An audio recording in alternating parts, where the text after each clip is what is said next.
Hey guys, today I'm going to show you how to test your lid switch. So if you've been having an issue with the lid lock switch, maybe it was dirty and you cleaned it and you want to make sure it works properly, or maybe you're not sure that that's actually the issue, could be a number of things, but I'm going to show you how to specifically test this part before you just go spending money replacing things. So just from a standstill here, nothing's on your washer. If it is, turn it off. You just want to be right here at idle. We're going to turn this one complete turn counterclockwise. Then we're going to go 1, 2, 3, 1, 2. You're going to get your green lights down here. What we're going to do is we're going to cycle until spin and complete are illuminated. Maybe yours says done there.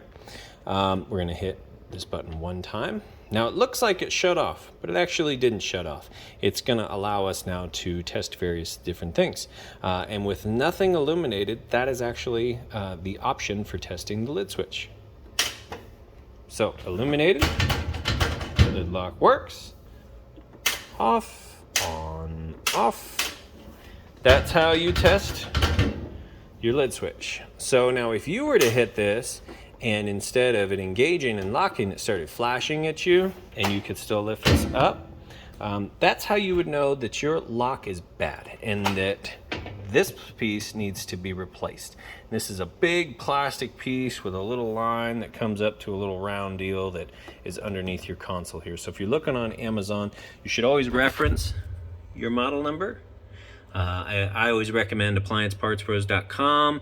That'll give you the manufacturer's part number of what you're looking for. Then you can take that part number to Amazon, find it way cheaper, about the cheapest price you're going to find it. And then I always do the prime shipping. So when you're done, you're going to see we're still in that test mode here. You're going to hold this button down until you hear a click. There. Now we have exited test mode. You can go back to doing standard normal laundry things. Do a load of laundry and whatever you're going to do with your machine, it's been reset back to normal.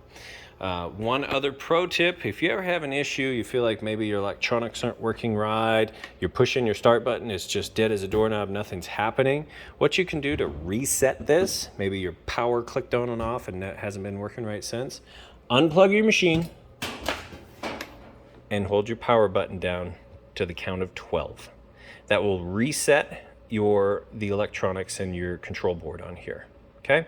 Then you plug it back in, give it a second, and it'll be good to go. So, hey, I hope that helps somebody out. If you were wondering whether you needed to replace that or not, this video is going to show you, hopefully, the answer for you.